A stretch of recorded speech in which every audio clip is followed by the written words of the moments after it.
संबोधन था।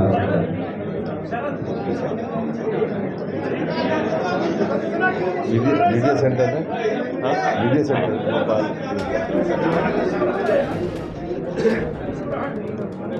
Bhopal media centre के इस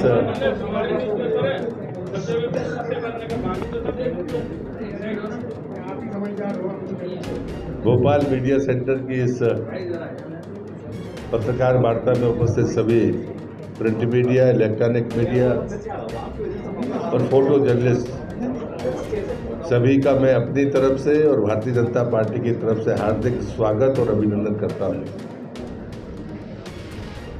आज हम सब के लिए एक अच्छा सुखद दिन है, क्योंकि जिस स्तर पर हम सब समाज जीवन में अपना उत्तरदायित्व का निर्वहन करते हैं, उसमें उच्चतम न्यायालय की तरफ से जो हस्तक्षेप हुआ है, वो हस्तक्षेप स्वागत योग्य है। मैं सबसे पहले तो उसका स्वागत करता हूं कि चुनावी राजनीति में जिस प्रकार से सरकारी धन के बारे में दुरुपयोग की चर्चाएं होती हैं, उस पर एक विमर्श होना चाहिए। और मैं इस बात से भी खुश हूं कि लोकतंत्र का वो चौथा स्तंभ जो से हम न्यायपालिका कहते हैं, अगर वो इस संवाद को शुरू करती है तो आने वाले समय में भारत की अर्थव्यवस्था, उसकी प्रगति की गति और भी बेहतर होगी और हम अपने आने वाली पीढ़ी को और सुंदर भविष्य देने में सफल होंगे। ऐसा मैं भी मानता हूं, मेरी पार्टी भी मानती है। दूसरी बात तो सदैव होती रही है, जिस पर भी न्यायालय संज्ञान लेता रहा है, कि चुनाव के आसपास हम अनर्गल आरोपों की बारे में ज्यादा बातें सुनते हैं और देखते हैं। ये प्रामाणिकता का खत्म होना आने वाली पीढ़ी के भरोसे को खत्म करेगा। और इसलिए मैं, चूंकि अभी उम्मीदवार हूं, एक कांग्रेस के नेता अजय सिंह जी राहुल नरसिंहपुर गए थे और उन्होंने कह दिया कि प्रहलाद पटेल कोयला मंत्री थे और वो भी कोयला घोटाले में शामिल थे। आपको पता है, किसी मीडिया ने संज्ञान नहीं दिया, लेकिन वो वीडियो मैंने देखा और मेरे अनुज ने उनको नोटिस भी दिया है। लेकिन मैं 2-3 बातें आपके सामने सफाई के तौर पर नहीं, कि तथ्यों से कितने परे कांग्रेस जाती है या कांग्रेस के नेता जाते हैं। और मुझे लगता है कि अजय सिंह जी के साथ एक शब्द जुड़ा हुआ है, राहुल।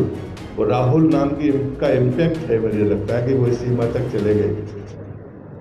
2005 से 2009 के बीच में जो कोयला घोटाला हुआ, उस पर वो सारी रिपोर्ट सीजीए जी ने 2012 में दी थी।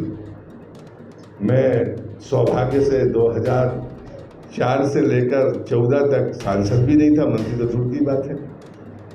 मतलब ऐसी अनर्गल बातें जो तथ्य से इतने परे हों, अगर मैं शायद सांसद भी होता तो भी बात अलग है। और इसलिए, और दूसरी बात है, मैं नैतिक मूल्यों के समर्थन का सिर्फ बातों की जमा खर्च में समर्थन नहीं करता। मुझे गर्व है मेरे ऊपर या मेरे खानदान में किसी के ऊपर अभी तक आर्थिक आरोप नहीं है, इस बात का हमें गर्व है। और इसलिए नैतिक मूल्यों की राजनीति में हमें इन बातों की चिंता करनी चाहिए। और इसलिए मैं उच्चतम न्यायालय के इस फैसले का अभिनंदन करते हुए और मैं अपनी सरकार को बधाई देते हुए अपनी बात को समाप्त करूंगा, क्योंकि हमने जो भी योजनाएं चलाई वो योजनाएं हमारे विचार पर आधारित है। उसके पीछे जो इम्पैक्ट होता है उसका असेसमेंट कराने वाले हम लोग हैं, थर्ड पार्टी असेसमेंट कराने वाले हम लोग हैं।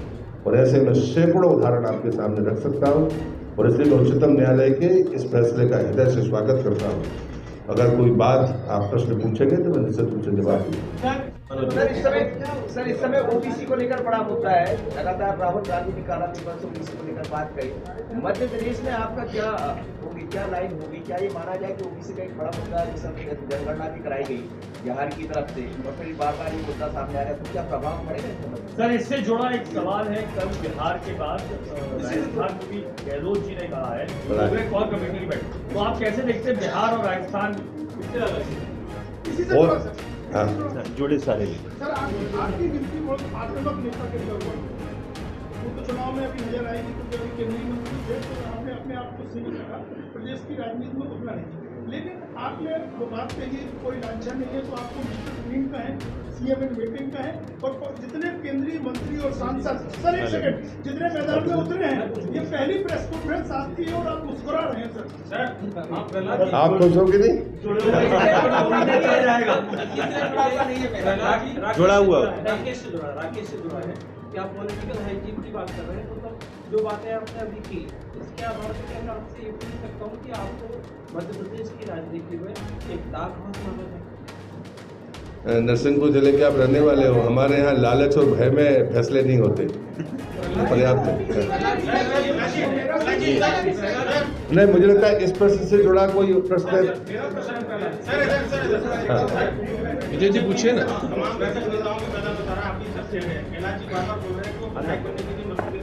ये तो अलग है, आपने तो उनकी लाइन पकड़ ली, इनकी लाइन नहीं। भाई अलग विषय हो गया, ये इस पे आते पहले हैं। इस चलिए हाँ आपसे जुड़ा है। नहीं नहीं मेरा प्रश्न ये है कि सुप्रीम कोर्ट ने ये कहा है, लगातार वो ये कह रहा है कि लोक कल्याण यानी जन कल्याण और हमें जो पीडीएस है इसमें हमें अंतर करना या फर्क समझने की जरूरत है। जो सरकारों को सुप्रीम कोर्ट ने एक नसीहत दी है, एक सुझाव दिया। प्रधानमंत्री कहते हैं कि मुझे पीडीएस से यानी लोक की घोषणाओं से मतलब जो रेवड़ी है ये रेवड़ी लोकतंत्र के लिए भाषा से ठीक नहीं है, समाज के लिए। तो मुझे लगता है कि क्या आपको ये समझ में आ रहा है कि प्रधानमंत्री का कथन सही है या सुप्रीम कोर्ट जो कह रहा है कि जन कल्याण और पीडीएस में फर्क करने की जरूरत? आपके हिसाब से जन कल्याण और पीडीएस क्या है, दोनों में कैसे फर्क करें? बहुत सारे प्रश्न हो गए, पहले एक का हो जाने दे, याद ही नहीं रहेंगे सबके प्रश्न।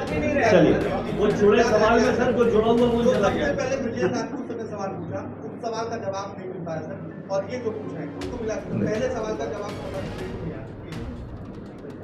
ये तो प्रश्न नहीं हुआ है, तो आपने हमको छोड़ दिया। ब्रजेश जी को जवाब का मिल गया उनको। बैठिए बैठिए। मैं एक आपको आपकी बात इसलिए खत्म कर देता हूँ क्योंकि वो पहले प्रश्न से जुड़ा है। मुझे लगता है कि प्रधानमंत्री का जो कहना है उसमें और उच्चतम न्यायालय के सोच में कोई फर्क मुझे नहीं लगता, क्योंकि वो एक तरफ अपनी योजनाओं को जो मैंने आपको गिनाया वो सिर्फ और सिर्फ सशक्तिकरण की है।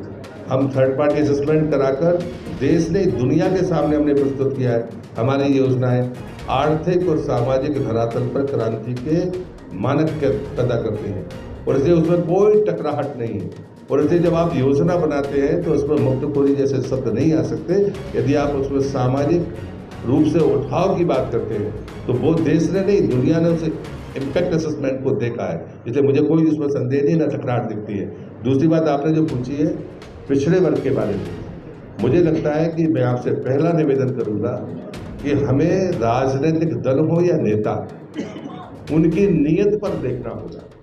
और मैं उनमें से हूं, जब मैं पहली बार सांसद बना था तो 91 का आखिरी इंटरव्यू मेरा था और सरकार गिर गई, तो मंडल कमीशन चरम पर था। आज वो स्थिति नहीं है, इसलिए मैं जानबूझकर इसको कोट कर रहा हूँ। और तब मैंने कहा था कि मेरी जाति पिछड़ी है, मैं पिछड़ा नहीं हूँ, मेरा परिवार कभी पिछड़े का लाभ नहीं लेगा। आज मैं गर्व के साथ कहता हूँ कि मैं अपनी बात पर कायम हूँ। इसलिए मैंने कहा कि नियत महत्वपूर्ण बात होती है। हम बंटवारे के लिए अगर इसका उपयोग कर रहे हैं तो बात अलग है, अन्यथा मैं गर्व जिस पार्टी में मैं हूँ, भारतीय जनता पार्टी में, हमारे प्रधानमंत्री उसी वर्ग से आते हैं। आप मुख्यमंत्रियों की सूची उठाकर देखिए, जो पिछड़ों के नाम पर वोट लेते हैं उनने कितने बनाए। हम मध्य प्रदेश में बैठे हमने हैट्रिक बनाई है, 3 मुख्यमंत्री थे, तीनों उसी वर्ग से आते हैं। और इसलिए जो पिछड़ा वर्ग कमीशन को संवैधानिक मान्यता उन तमाम लोगों ने कभी नहीं दी जो पिछड़े की बात करने वाले लोग हैं, जो कि उन्हीं के नाम पर वोट बटोरते रहे लेकिन उनने नहीं दिया। मैं ऐसी 10 बातें गिना सकता हूँ। और इसलिए मानता हूँ कि भारतीय जनता पार्टी का जो रास्ता है कि पिछड़े को सबल बनाना, उसको नेतृत्व पैदा उभारना, ये ज़्यादा बेहतर होगा बजाय इसके कि हम उसका बंटवारा करके और लड़ाने का काम करें। सर तो राजस्थान